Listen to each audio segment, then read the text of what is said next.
Same বলো, তোমার আরজি বলো।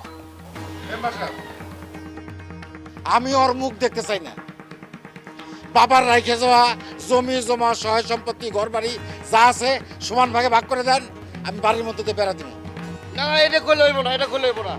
জমি জমা বাড়ি ঘর যে দিকটা আমার অসুবিধা নেই, আমি ওটাই বুঝে নিব।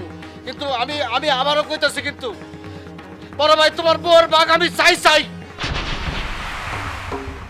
দেখছেন কত বড় বিয়াদব।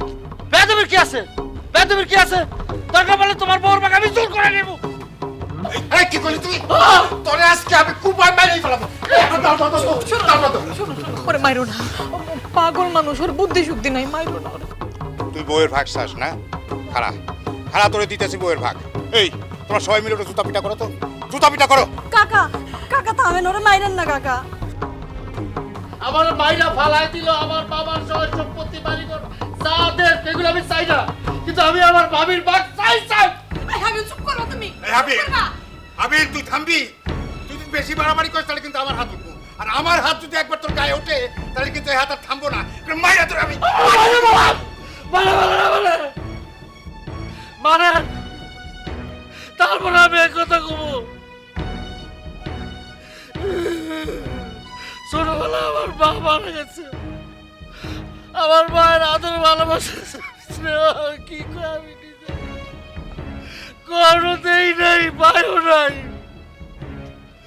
মা মারা যাওয়ার পরে আমার ভাই বিয়ে করে ভাবিনে নিয়ে আসে। আমার ভাবি আমার মায়ের মতো আদর যত্ন করে স্নেহ দিয়ে বড় করছে। সেই ভাবিরে ভাগ করে নিয়ে যেতে চায় আমার ভাই।